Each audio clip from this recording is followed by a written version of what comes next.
창세기 강의 35번째 시간으로 새 창조를 가능케 하는 예배라는 제목으로 말씀을 같이 보겠습니다. 인생을 사시다 보면 이제 문제가 생기고 계획한 대로 모든 것들이 이루어지지 않는 경우가 훨씬 많습니다. 이런 상황이 되면 사람들은 이 모든 것을 좀 새로 시작해 보고 싶다라는 그런 생각을 하게 됩니다.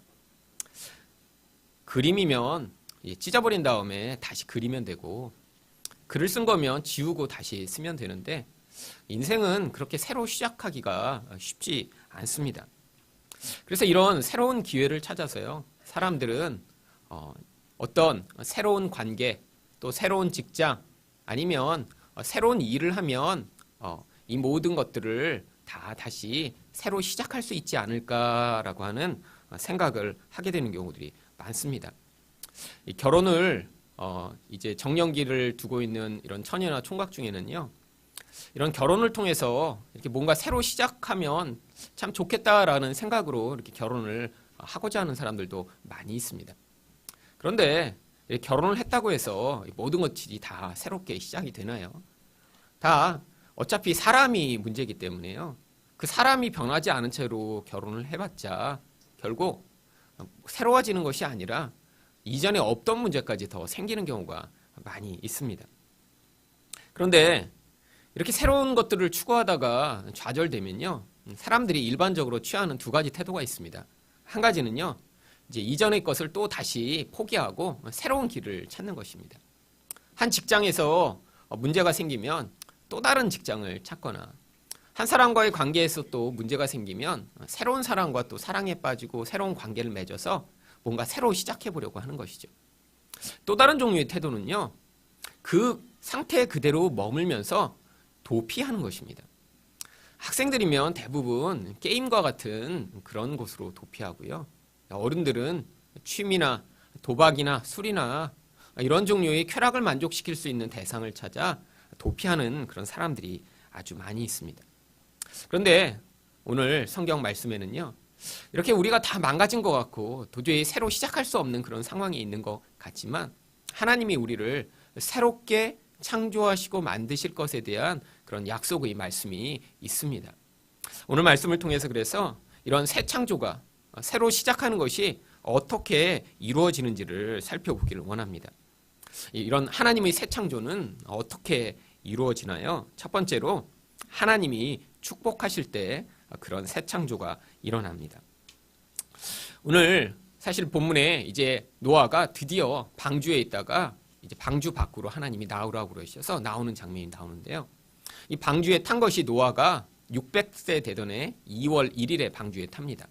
그리고 방주에서 나온 것은요, 601세 되던 해 2월 17일에 이렇게 방주에 나오거든요. 방주에 있었던 기간이 거의 370일에 달하는 기간입니다.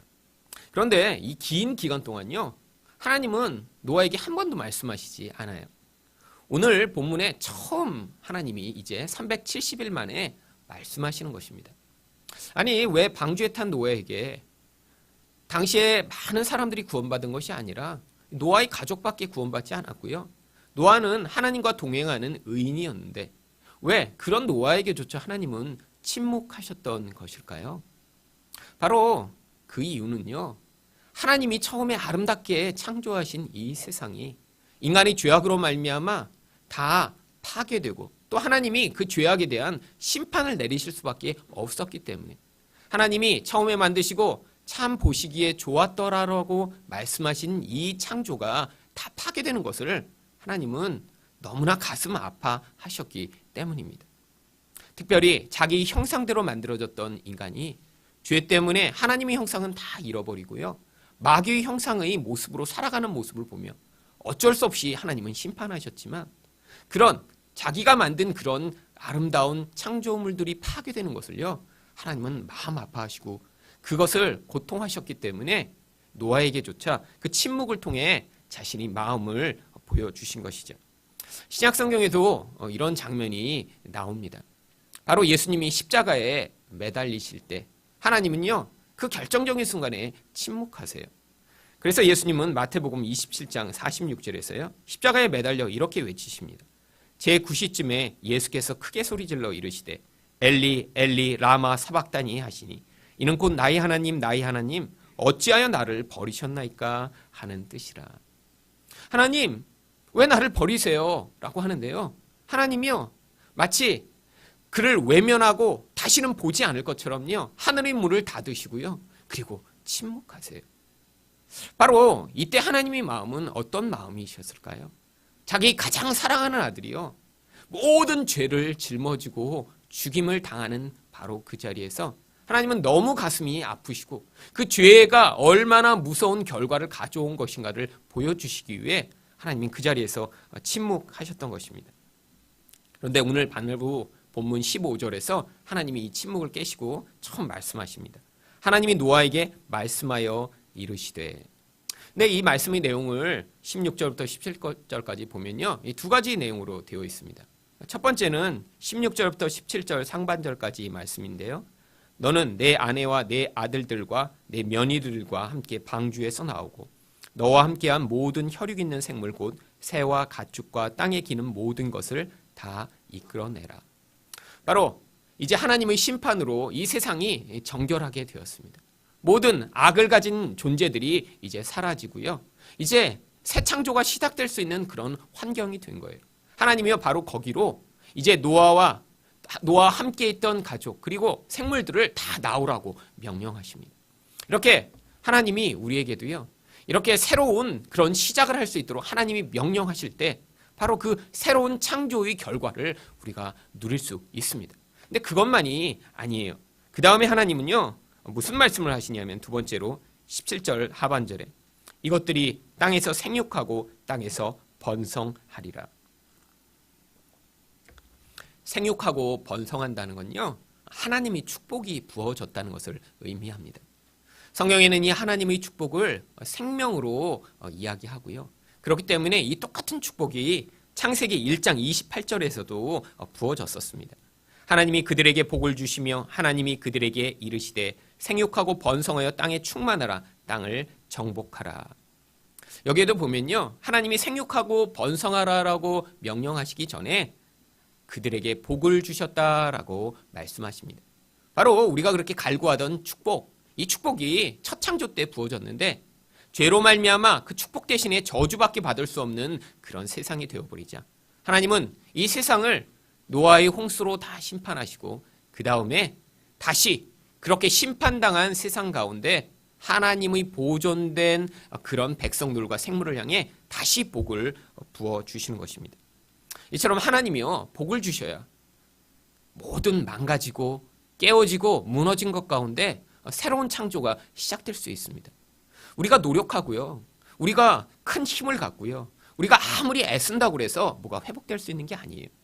여러분도요. 이렇게 깨어진 것, 망가진 것, 무너진 것, 실패한 것 그런 상황들을 지나갈 때가 많이 있습니다. 어떤 때는 깨어진 관계를요. 도대체 회복하려고 해도 되지 않는 경우가 많이 있어요. 아니 망가져버린 여러분의 마음 상태를 스스로의 힘으로 바꿀 수 없는 경우도 많이 있습니다. 그런데 이런 망가져버리고 깨어진 그 상태 가운데 회복할 수 있는 유일한 길은 하나님이 그 가운데 명령하시고 축복하실 때 회복이 시작되는 것입니다. 하나님이 그래서 그 복을 주시도록 우리가 하나님 앞에 그 긍휼을 구하고 의존할 때 우리 영혼과 우리 관계와 우리 삶 가운데 그 무너졌고 저주받은 것 같은 상황이 역전되면서 그 안에서 회복과 은혜가 나타날 수 있습니다. 그런데 우리들에게 그런 복이 언제 부어지나요? 성경은요. 그런데 그 복이 이미 부어져 있다고 이야기합니다. 에베소 1장 3절 말씀입니다. 찬송하리로다 하나님 곧 우리 주 예수 그리스도의 아버지께서 그리스도 안에서 하늘에 속한 모든 신령한 복을 우리에게 주시되. 여기에게 우리에게 주시다라고 하는 이 단어는요. 원래 헬라어로 읽으면 주셨다라고 하는 과거형으로 되어 있습니다.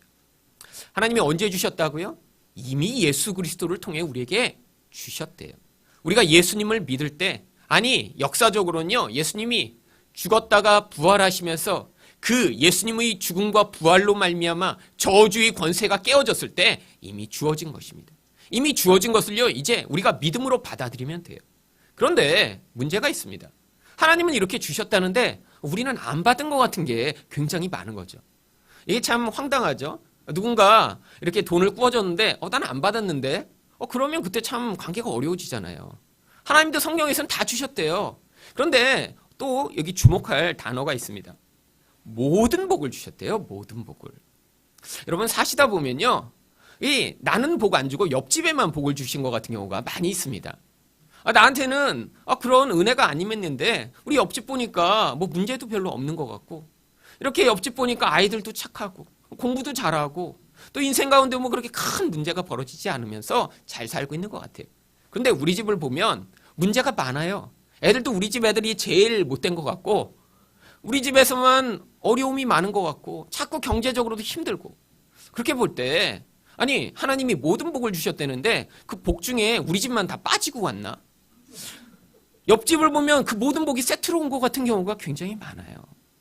여러분 왜 이런 착각을 하게 되냐면 바로 이 모든 다음에 붙어있는 단어를 우리가 생각을 하지 못하기 때문입니다. 모든 다음에 어떤 단어가 붙어있죠? 신령한 복을.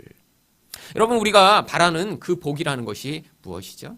바로 이 세상에서 문제가 없고 내가 남과 비교해서 조금 모든 일에서 잘 될 때 우리는 복을 받았다라고 착각하기 쉽습니다.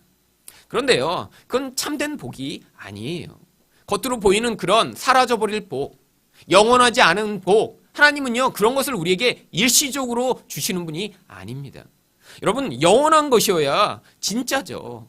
우리가 죽어도 계속 돼야 그게 진짜죠. 이 땅에서 잠시 가지고 있다 뺏길 것, 조금 있다가 사라져버릴 것, 의존했는데 그 의존이 우리 의존을 받아줄 수 없는 그런 연약한 것이라면 그게 진짜가 아니에요. 하나님은 그래서요 영적이면서 영원한 복을 우리에게 주시는 것입니다. 이것은 눈에 안 보일 수 있어요. 이것은 확인이 안 될 수 있어요. 하지만 하나님이 주셨다고 약속하신 것을 우리가 믿을 때 그 안에서 그 복이 미치는 영향력이 우리 삶에도 영향을 미칠 수 있는 거예요. 여러분 우리가 잘 아는 이어령 씨라고 계십니다. 그런데 이분이 이제 몇 년 전에 예수님을 믿으시면서 이제 책을 계속 쓰시기 시작했어요. 근데 이분이 이제 예수님을 믿게 된 계기가 있습니다. 그 딸이 이제 이민아 씨라고 이제 목사님이 되셨었죠. 그런데 그분이 이제 실명하게 된 거예요. 눈이 거의. 그래서 이제 아버지가 이제 미국에 살고 있는 딸네 집에 가서 이 딸을 한국에까지 데려와서 이제 수술을 하려고. 아버지가 보니까 너무 마음이 아픈 거예요. 어려운 삶을 살았습니다. 이혼을 했고요. 재혼을 했고요. 자녀가 발달 장애라 정말 어려운 삶을 살고요.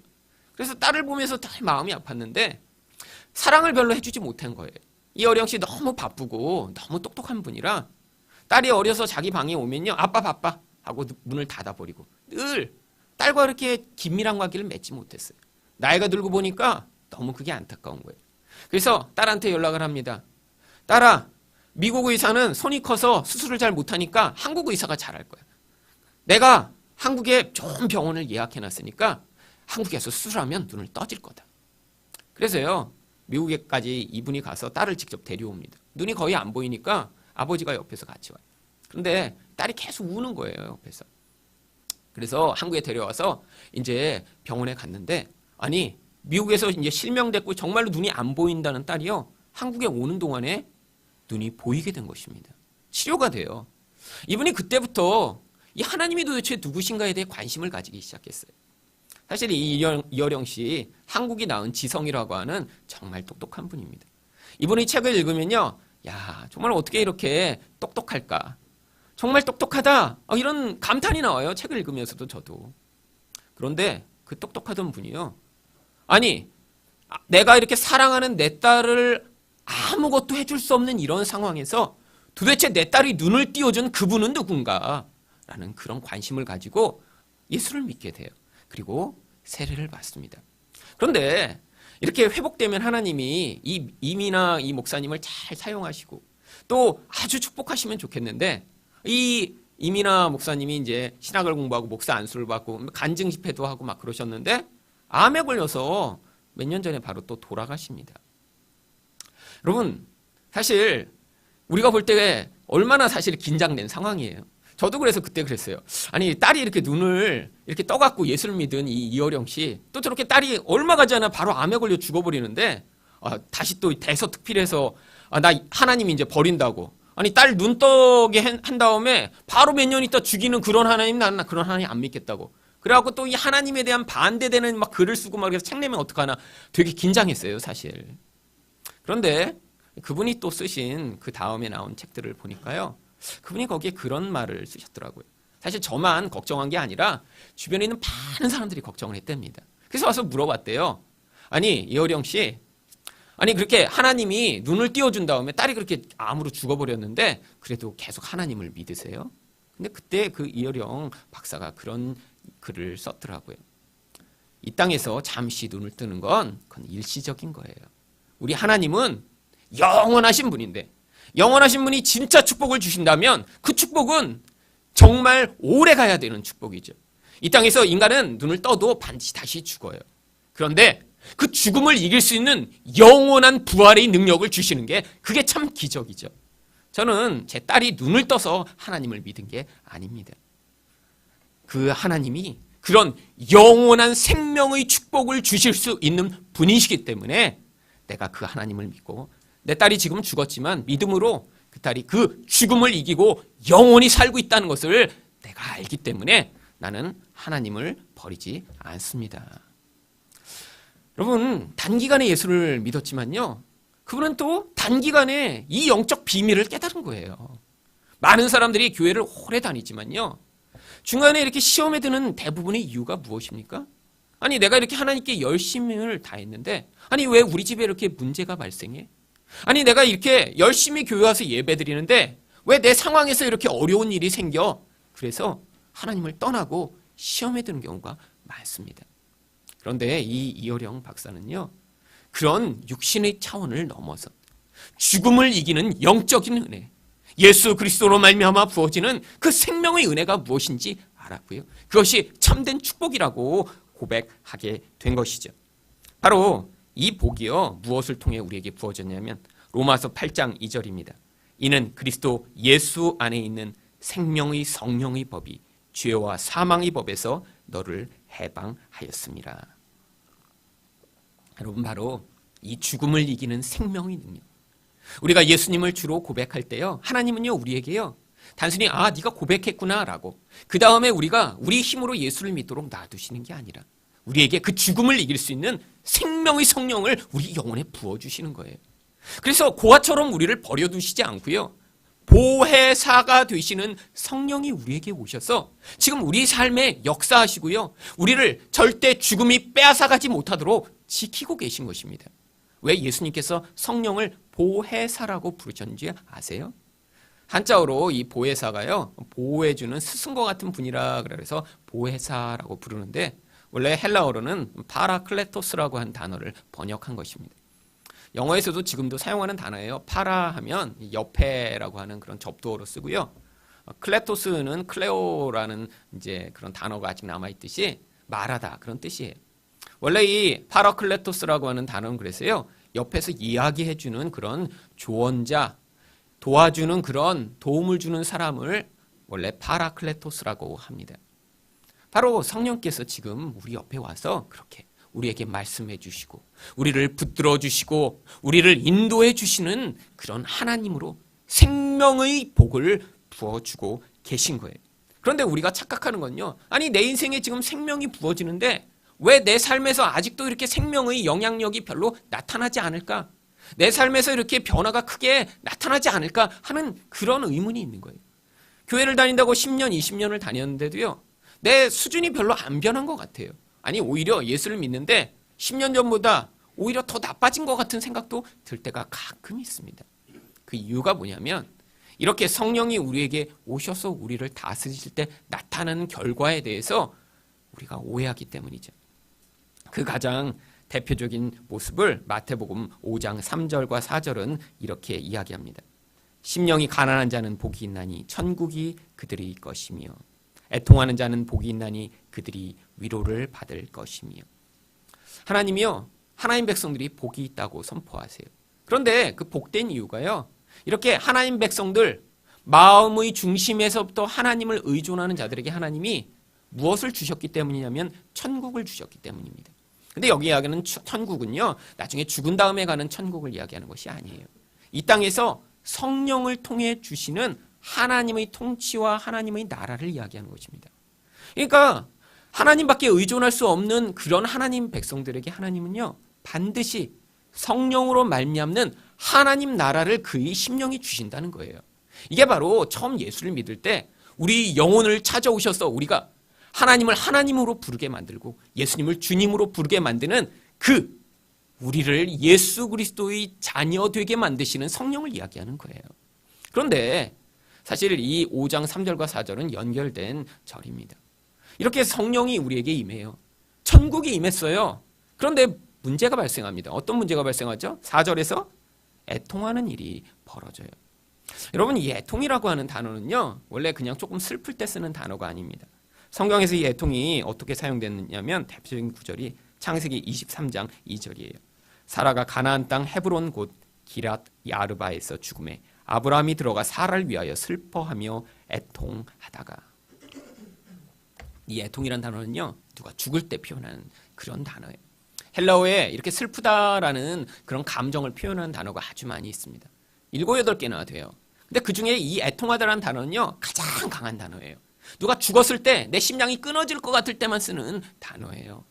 그런데 왜 이렇게 하나님 나라, 성령이 우리에게 임했는데 이런 애통함이 터져 나오는 것일까요?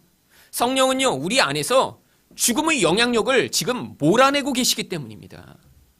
여러분, 그 죽음의 영향력은요, 바로 우리에게 있어서는요, 내 자아와 내 모습인 거예요. 내가 평생 살던 나의 습관인 거예요. 그런데 성령이 오시면요, 우리 영혼 안에서 이렇게 내 욕심대로 살고 싶은 그 마음, 내 뜻이 이루어지고 싶은 나의 그 뜻을 성령이 파괴해 나가시면서요, 하나님의 뜻에 복종하는 자, 이 세상의 것에 의존하지 않고 영적인 것을 바라볼 수 있는 사람으로 우리 중심을 바꾸어 나가시기 위해 그 죽음의 영향력, 죄의 영향력, 옛 창조의 영향력을 다 밖으로 지금 파괴하고 내보내고 계신 거예요. 여러분, 우리 안에서 내가 이렇게 평생 살아오던 나의 모습, 나의 의존, 나의 생각이 하나님이 개입하셔서 파괴되면요, 결국 우리에게 터져나오는 것은요, 애통밖에 없습니다. 여러분, 그래서 예수 믿으면서요, 이런 애통하는 과정을 반드시 지나가게 되어 있어요. 여러분, 이렇게 예수님을 오래 믿으신 분들은요, 여러분의 인생이 여러분이 원하는 대로 되지 않았던 경우들을 가운데 그때 마음이 좌절되고 마음 안에 깊은 갈등이 일어나고 여러분 안에서 고민이 되면서 이런 눈물의 과정들을 지나간 경험들을 하신 그런 간증의 고백들이 다 있으실 거예요. 바로 이 일을 성령이 오셔서 하신 거예요. 그런데 이렇게 된 자에게 무슨 아까 이 축복이 있었죠? 애통한 자에게는 위로받는 축복이 있는 것입니다. 여러분, 이게 바로 우리 안에서 하나님의 축복으로 말미암아 하나님이 행하고 계신 일이에요. 여러분, 눈에 볼 때는 하나님의 축복을 받았는데 삶이 변하지 않는 것 같고요, 문제가 여전히 존재하는 것 같지만 하나님은요, 그 축복으로 말미암아 우리가 이런 신령한 복을 받아 눈에 보는 것이 아니라 보이지 않는 것을 믿는 자들이 되게 만드시고, 또 이런 신령한 복으로 우리 안에서 역사하던 모든 죽음과 저주의 영향력을 떠나가게 만들고 계신 거예요. 두 번째로 또 새 창조는 어떻게 일어나나요? 하나님이 예배를 받으실 때 새 창조가 일어납니다. 18절에서 20절 상반절까지를 다시 한번 보겠어요. 노아가 그 아들들과 그의 아내와 그 며느리들과 함께 나왔고 땅의 동물 곧 모든 짐승과 모든 기는 것과 모든 새도 그 종류대로 방주에서 나왔더라. 노아가 여호와께 제단을 쌓고. 그럼 방주에서 나오고 나서 가장 먼저 노아가 한 일이 바로 제단을 쌓는 것입니다. 이 제단을 쌓다라고 하는 단어는 구약 성경에서는 예배하다라는 단어와 동일하게 사용된 그런 구절이에요. 왜 노아가 이렇게 맨 처음 나오자마자 한 일이 예배하는 일이었을까요? 바로 예배는요, 이렇게 지금 노아처럼 완전히 황무하게 된 그런 상황에 있는 자가 하나님밖에 의존할 수 없어서 하나님을 향해 반응하게 되는 가장 중요한 태도이기 때문입니다. 여러분, 노아가 나왔을 때의 한번 세상의 상황을 상상해 보세요. 여러분, 1년이 넘게 물로 덮여 있었습니다. 세상의 모든 생물이 다 죽었어요. 여러분, 홍수가 지나간 곳을 한번 보셨나요? 진흙이요, 이렇게 뻘이 돼서 아주 높게 다 쌓여 있고요. 옛날의 형상을 찾아볼 수가 없습니다. 그래서요, 사람들은요, 불보다 물이 더 무섭다라고 하는 그런 이야기를 하더라고요. 아니, 불이 나서 이렇게 태워지면요, 그 다음에는 뭔가 소송할 수 있는 가능성도 있고 흔적도 남아있는데요, 물로 휩쓸러 가면요, 흔적조차 다 사라진다는 거예요. 여러분, 세상이 1년 동안 그렇게 물에 잠겨 있었으니까요, 노아가 나와서 막다트린 그 현실은요, 아무것도 없는 죽음의 현실입니다. 아마 시체가요, 물에 둥둥 떠다녀서 다 부패한 시체들, 아니 물에 가라앉아 있던 시체들이요, 다 그 진흙 위에 솟아 있겠죠. 그들이 썩어가고 있겠죠. 그렇게 진흙이 쌓인 곳에 냄새가 나겠죠. 푸르른 생명은요, 잘 찾아볼 수 없었겠죠.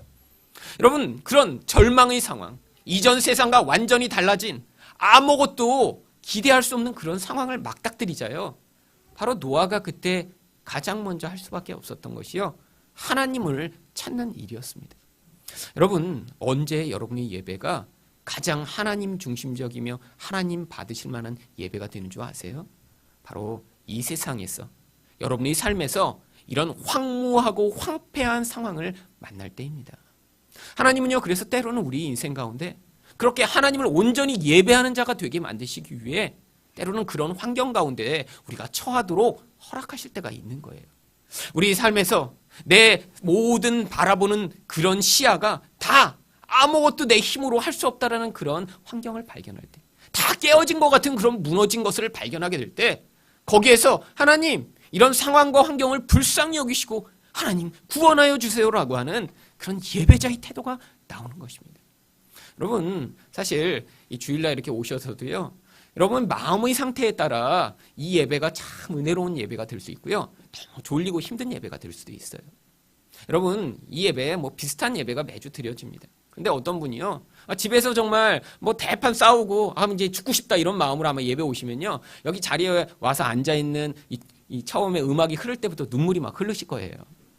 그런데 한 주 동안 별일이 아무것도 없었어. 그럼 와서 뭐 그냥 싱숭생숭 앉아 있는 거죠. 저도요, 과거를 돌아보면 어느 은혜가 가장 은혜가 깊었는가 보면 군대 훈련소에서 드린 예배가 가장 은혜가 깊었어요. 왜죠? 너무너무 힘들었으니까요. 정말 하루 종일 뛰고 굴르고 배고프고, 그런데 예배당에 오니까 하나님 품에 안긴 것 같아요. 그냥 눈물이 줄줄줄줄 흐르더군요. 그런데 놀랍게 제가 바로 그 교회에서 군종병을 했습니다, 나중에. 그래서 그 교회를 계속 다니게 됐어요, 군대에 있는 동안에. 그런데 그 목사님 설교 때문에 계속 시험 받았거든요. 너무너무 그 목사님이 하여튼 시험 받는 그런 얘기만 하시고. 그런데 그 시험 받던 얘기도 사실은 제가 훈련병으로 와서 앉아있을 때는요, 얼마나 은혜가 되는지요. 그래갖고 막 훈련하면서 제가 기도를 했어요. 하나님, 수요 예배도 가게 해주세요. 그랬더니 정말 하나님이 기도에 응답하셔서 목사님이 봉고차를 몰고 수요일날 예배 드리고 가고 싶은 사람 봉고차 타고 가자고 그래갖고 제가 제일 먼저 손 들고 달려가서 목사님 옆자리에 앉았어요. 아마 그래서 목사님이 예쁘게 보시고 저를 군종병으로 뽑으셨는지 모르지만 그 목사님 때문에 그 이후에 계속 시험 받았습니다. 근데 목사님이 달라진 게 아니었어요. 제 마음이 훈련병일 때는 너무 가난했었죠. 여러분 삶에서도 마찬가지예요.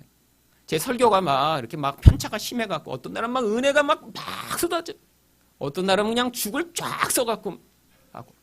여러분 그냥 평범합니다. 제 설교가 막 어느 날은 막 성령의 역사가 막 그냥 임해갖고 예배드리다가 쓰러지고 그런 적 지난 20년간 한 번도 없었어요. 그런데 어떤 때 오시면 여러분이 은혜를 받으시고 어떤 때 오면 그냥 그렇구나라고 가시는 건 사실 여러분이 마음의 태도 때문이에요.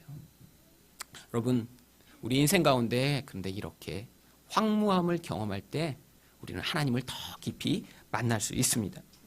그런데 이 노아가요, 예배를 드리면서 하나님 앞에 제물을 드려요. 20절 하반절 말씀입니다. 모든 정결한 짐승과 모든 정결한 새 중에서 제물을 취하여 번제로 제단에 드렸더니. 여기에 반복되는 단어가요, 정결하다라는 단어입니다. 하나님은 예배를 드릴 때 꼭 제물을 요구하세요. 그런데 그냥 제물을 하나님 받으시지 않아요. 하나님은 꼭 정결한 제물만 받으십니다. 하나님 좀 까다로우신가요? 네, 까다로우세요. 하나님은 어떤 의미에서 까다롭냐면요, 하나님의 기준에 미치지 못한 것을, 하나님의 수준에 다다르지 못한 것을 하나님은 받지 않으세요. 저도 마찬가지입니다. 여러분이 만약 저한테 선물을 하시는데 25년 된 위스키를 이렇게 선물하시면 그건 제 수준이랑 안 맞아요. 아니면 요즘 담배값 올랐다고 담배 한 보루를 갖다가 이거 귀한 건데 목사님 피세요 그러고 주셔도요, 저랑 안 맞는 거니까 그런 선물은 저한테 전혀 받을 수가 없는, 그런 맞지 않는 선물입니다. 하나님도 마찬가지세요. 하나님은 거룩하시고 정결하세요. 그러니까 하나님이 받으시는 기준이 있는 거예요. 그 기준이 바로 정결함이라는 기준입니다. 그런데 이 정결함의 기준은요, 사실 신약 성경에 하나님께 바쳐질 그런 정결한 제물인 예수님을 보여주기 위한 모형입니다. 요한일서 2장 2절에 보시면요, 그는 우리 죄를 위한 화목 제물이니 우리만 위할 뿐 아니요 온 세상의 죄를 위하심이라. 바로 예수님이요, 우리를 위한 이런 화목 제물이 되세요. 하나님은요, 구약에서 모형으로 보여주셨던 이 모형이 아니라 이제 진짜 정결하고 거룩한 예수님만을 제물로 받으시는 거예요. 이제 이 제물을 가져야지만 하나님께 나아갈 수 있어요. 우리가 하나님께 나아갈 때요, 하나님 제가 이 일주일 동안 잘 살았죠? 하나님 내가 이렇게 하나님 앞에서 이쁜 짓 했죠? 라고 해서 하나님께 나아가는 게 아니에요. 우리는요, 다 하나님의 기준에 늘 미흡해요. 우리 자신은 부정해요. 그런데 우리가 하나님 앞에 담대할 수 있는 유일한 기준이요, 바로 예수님을 앞에 세우고 그 제물을 통해 하나님께 나아가는 것입니다. 여러분, 그래서요, 여러분 기도하실 때도요, 여러분 부끄러운 모습, 여러분 안에서 죄가 드러난 모습이 있을 때 여러분 이 예수님을 통해 나아가면요, 담대하게 나아갈 수 있는 거예요. 그래서요, 제가 예전에 오랫동안, 요즘은 가끔 할 때가 있지만 어떻게 기도를 했냐면, 늘 기도의 처음에 끝날 때만 예수님 이름으로 기도합니다라고 기도한 게 아니라 늘 시작할 때면 그렇게 기도를 시작했었어요. 하나님이 늘 기뻐 받으시는 예수 그리스도라고 하는 유일한 제물을 가지고 하나님 앞에 나아갑니다. 저는 하나님 앞에 나아갈 수가 없어요.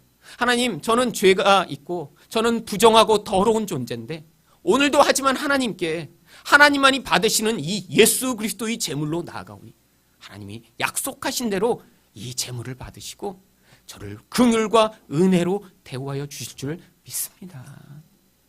여러분, 여러분이 모습에 관계없이 우리는 그래서 늘 하나님 앞에 이렇게 은혜를 구하며 나아갈 수 있는 거예요. 히브리서 4장 16절은 그래서 이렇게 이야기합니다. 그러므로 우리는 긍휼하심을 받고 때를 따라 돕는 은혜를 얻기 위하여 은혜의 보좌 앞에 담대히 나아갈 것이니라. 여러분, 그런데 예배할 때 우리가 특별히 어떻게 예배해야 될지 예수님을 통해 가르쳐 주셨습니다. 그 대표적인 구절이 요한복음 4장 23절과 24절 말씀이에요. 하나님께 참되게 예배하는 자들은 영과 진리로 예배할 때가 오나니 곧 이때라. 하나님께서는 자기에게 이렇게 예배하는 자들을 찾으시느니라. 하나님은 영이시니 예배하는 자가 영과 진리로 예배할지니라. 여러분, 예배에 대한 가장 중요한 말씀이에요. 그런데 이제 옛날에 개역 성경일 때 이 번역을 잘못해갖고 지난 수십 년간 이 구절을 많이들 오해했었습니다. 개역판에는 뭐라고 번역됐었냐면 신령과 진정으로 예배할지니라. 근데 문제는요, 교인들이 신령이 무슨 뜻인지 몰랐어요. 신령하면 산신령을 주로 생각해갖고 신령하게 예배드려야 돼. 그래갖고 이 말씀을 막 자기 교회의 모토로 이렇게 붙들고 예배해야 된다, 이런 교회들 많았거든요. 그래갖고 어떤 교회는 신령하게 예배드려야 되는데 자기 생각에 신령하면 남자는 항상 검은 양복, 여자는 흰 저고리에 치마. 그래서 그런 옷을 입고 오면 신령한 예배인 거. 예배 시간에는 손 들면 안 돼요. 이거는 신령한 게 아니야. 그렇잖아요? 위험이 있는 옛날 어른들 앞에 서면 애들이 이렇게 손 들고 까불면 안 되잖아요. 웃으면 안 돼. 그래서 교회 오면 밖에서는 막 떠들고 재밌게 하다 예배당에 오면 신령. 그래서 얼굴도 표정을 바꾸면 안 돼요. 정말로요. 제가 옛날에 다녔던 어떤 교회에서 목사님이 이제 설교하다가 한 3번쯤 웃겼어요. 근데 그분은 원래 성격이 좀 재밌으시고 설교도 재밌게 하세요. 그래서 이제 3번을 웃겼는데 설교하다 웃겼다고 6개월간 정직을 받았습니다. 왜냐하면 그분들 생각에 예배 시간에 웃는다는 건 이 신령함을 깨트리는 거거든요. 그 다음에 진정이요? 이 진정 뭐예요? 아주 그냥 열심히 최선을 다해야 돼. 그래갖고 교회에 와서 그냥 진정으로 드려요. 진정으로 막. 근데 문제가요. 그렇게 열심히 드렸는데 번역이 잘못돼서 사람들이 이렇게 오해한 거예요. 여러분 이건요. 성령과 진리로 예배한다는 뜻입니다. 여러분 성령과 진리, 그런데 이 두 가지가요. 사실 하나의 세트예요. 똑같은 구절이 그래서 요한복음 16장 13절에 이렇게 되어 있습니다. 그러나 진리의 성령이 오시면 그가 너희를 모든 진리 가운데로 인도하시리니. 여러분 성령과 진리로 예배한다는 건요. 진리의 성령으로 예배한다는 거예요. 그 진리의 성령이 오시면 우리를 어떻게 한대요? 참되게 예배할 수 있는 자리로 그 성령께서 이끌어 주시겠다는 거예요. 그런데 그 똑같은 말씀이 요한복음 15장 26절에 이렇게 나옵니다. 내가 아버지께로부터 너희에게 보낼 보혜사 곧 아버지께로부터 나오시는 진리의 성령이 오실 때 그가 나를 증언하실 것이며. 여러분 진리의 성령을 따라 예배한다는 게 뭐죠? 바로 예수님을 통해 그 예수님으로만 말미암는 예배하는 자가 된다는 거예요. 하나님께 나아가는데요. 내 의지, 내 노력, 내 공로를 의지하지 않고요. 나는 이렇게 더럽고 추한 자인데 정결하신 예수님만을 의존하며 하나님께 나아간다는 이 복음의 메시지를 가지고 하나님께 예배하는 자들이 된다는 거예요. 왜죠? 예수님이 이렇게 말씀하셨기 때문입니다. 요한복음 14장 6절에 예수께서 이르시되 내가 곧 길이요 진리요 생명이니 나로 말미암지 않고는 아버지께로 올 자가 없느니라. 여러분 교회 와서 예배 드리시면서 교회 생활하시면서 바로 이것을 발견하시는 거예요. 나는 이렇게 하나님이 기뻐하실 만한 예배를 드릴 수 있는 자가 아니구나. 나는 하나님 앞에 선한 것을 내놓을 수 있는 자가 아니구나. 여러분 교회에 오시는 이유가요. 바로 이런 자기 모습을 발견하는 게 첫 번째입니다. 여기 와서 일 열심히 하시기 위해 하나님이 교회를 만들어 놓으신 거 아니에요. 하나님이요 여러분이 이 세상에 살면서 내가 이 세상에서 직접 일하지 못하니까 네가 나를 좀 도와줘야겠다라고 우리를 하나님의 백성으로 써먹으려고 우리를 구원하신 게 아니에요. 우리가 이렇게 예수님만 의존해 하나님의 생명을 구하는 자가 될 때 하나님은요 그렇게 하나님만을 의존한 자를 통해 하나님 일을 하시고요. 하나님만 의존한 자를 통해 하나님의 생명을 우리를 도구로 해서 흘려보내시는 거예요. 우리 힘과 우리 노력이 사람을 바꾸거나 세상 가운데 하나님 나라를 확장하는 게 아니에요.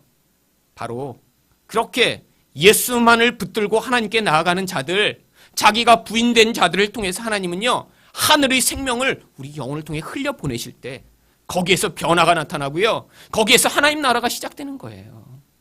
바로 이렇게 노아가 예배드렸을 때 21절 상반절에 하나님이 어떻게 하시죠? 여호와께서 그 향기를 받으시고.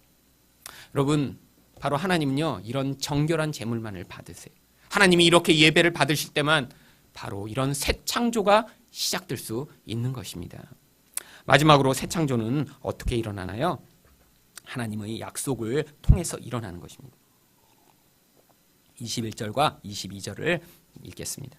여호와께서 그의 향기를 받으시고 그 중심에 이르시되 내가 다시는 사람으로 말미암아 땅을 저주하지 아니하리니 이는 사람의 마음이 계획하는 바가 어려서부터 악함이라.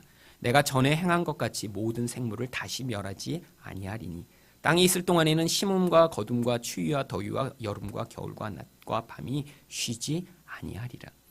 하나님이요 이렇게 노아의 예배를 받으시고 결심하시고 약속하십니다. 앞으로 이런 저주를 다시 내리지 않겠다고. 그런데 문제가 있어요. 사람은요 하나님은 이렇게 약속하셨는데 여전히 악하대요. 심지어는요 그 생각의 중심부터 악해서 어려서부터 내놓는 모든 짓이 악하대요. 여러분 이런 현저한 증거가요 바로 다음 장에 나옵니다. 바로 이렇게 세상에서 구원받는 노아의 가족 가운데 다시 죄가 시작돼요. 하나님이 은혜로 그들을 구원하셨지만요 그들의 본성 자체가 변한 게 아니기 때문에 바로 노아는요 빨가벗고 술에 취해 눕고요. 그 아들은요 아버지의 그런 수치를 동네방네 자랑하고 드러내며 아버지를 부끄럽게 만들죠. 그러면 이 인간으로 말미암는 이 죄의 문제, 하나님이 이렇게 심판을 물로 심판하시지 않으면 이 문제는 하나님이 어떻게 해결하시죠? 바로 그 저주를요 하나님이 그래서 재물에 따로 옮기시는 거예요. 레위기 1장 4절에 보시면요 그는 번제물이 머리에 안수할지니 그를 위하여 기쁘게 받으심이 되어 그를 위하여 속죄가 될 것이며. 구약에서 항상 제물을 바칠 때 그냥 바치지 않았습니다. 그 제물이 머리에다가 손을 대고요, 기도해서 자기 죄를 다 전가했어요. 실제로 한국에서도요, 이제 어떤 교회에서 이 구약의 예식을 가지고 이제 진짜 번제를 한 적이 있어요. 이제 이걸 가지고 예수 그리스도를 더 느껴보자고 해갖고. 그래갖고 그 교회는 이제 돈을 많이 들여서 이제 경기도 어느 지역에 성막을 아예 만들어놨습니다. 그래갖고요, 이제 제가 신학교 때 거기에 단체로 가서 관람을 했거든요. 근데 이제 성막을 만들어 놓고 이제 비디오를 찍어주는데, 거기서 이제 진짜 양을 잡고 제사장 옷 입고 이제 여자가 이제 와서 양에게 이제 손을 얹고 기도를 하는 거예요. 실제 이제 자기들이 찍은 거죠. 근데 이제 기도를 하면서 여자가 이제 고백합니다. 이 양에게 죄를 다 옮겨주시고. 근데 이 여자가 그러면서 펑펑펑 막 우는 거예요.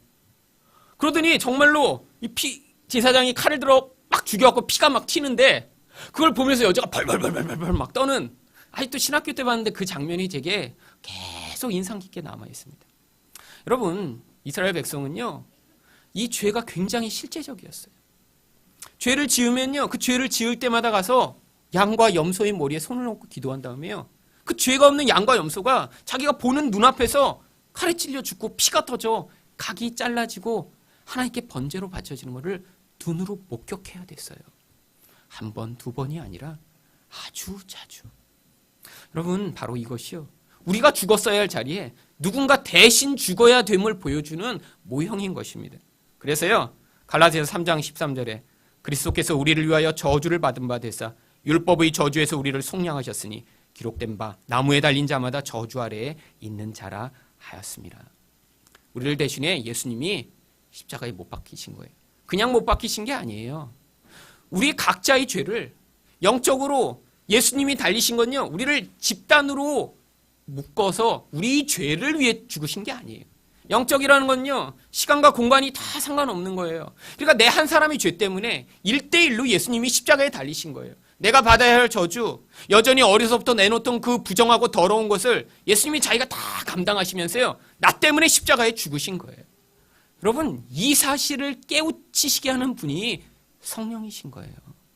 여러분, 어떻게 2000년 전에 죽은 그분이 지금 이렇게 살고 있는 나의 죄 때문에 죽으셨다는 사실을 고백할 수 있을까요? 이거는요, 노력해서 알게 되는 게 아니에요. 성령이 오시면 바로 이 일을 우리 안에서 행해지는 거예요. 내가 보지 못했지만, 알지 못하지만, 만나지도 못했지만 그 예수님이 나를 위해 십자가에 달려 저주를 받고 죽으셨다는 사실을 믿게 되는 그것이 바로 가장 놀라운 기적 중에 하나인 것입니다. 예수님이 그렇게 십자가에 달리신 그 나무는 사실 창세기 2장 17절에 나오는 선악과 나무를 상징하는 거예요. 선악을 알게 하는 나무 열매는 먹지 말라. 내가 먹는 날에는 반드시 죽으리라. 죽음, 이 죽음이 어떻게 시작됐죠? 이 나무의 열매를 따먹음으로 죽게 된 거예요. 사실 그래서 그 나무는요, 신약에서 십자가로 대표되는, 하나님의 명령을 지킬 수 없는 인간의 죄를 대신한 예수 그리스도의 그런 죽음을 대표하는 나무로 이제 십자가로 바뀌게 된 것입니다. 이제 이렇게 예수님이 죽으심으로 우리에게 무엇이 주어졌죠? 바로 로마서 8장 2절, 아까도 읽었지만 이는 그리스도 예수 안에 있는 생명의 성령의 법이 죄와 사망의 법에서 우리를 해방시키신 이 놀라운 자유와 은혜가 우리에게 부어지게 된 것입니다. 여러분, 이 땅을 사시며 낙심하고 좌절하지 마세요. 눈에 보이는 그런 환경과 여러분의 상황은요, 여러분이 아무리 열심히 결심을 해도 당장 변하지 않는 것처럼 보일 때가 많습니다. 그런데 하나님이요, 우리 안에는 보이지 않는, 세상이 요동할 수 없고 바꿀 수 없는 그런 영적 생명과 은혜를 우리 영혼에 부어주셨고요, 그것을 성령으로 말미암아 반드시 성취해 나가실 것입니다. 여러분이 예수님을 이렇게 개인적으로 나의 구주로 고백하며 그분이 나의 죄 때문에 십자가에 달리셨다는 사실을 믿으신다면, 그 성령의 역사가 여러분에게 시작됐다면 여러분 안에서 그 새 창조를 완성하시고 결국 아무것도 없는 세상 가운데 다시 놀라운 하나님의 그런 영광스러운 창조를 회복하셨던 것처럼 우리에게 그 새 하늘과 새 땅을 하나님은 반드시 이루어 주실 것입니다.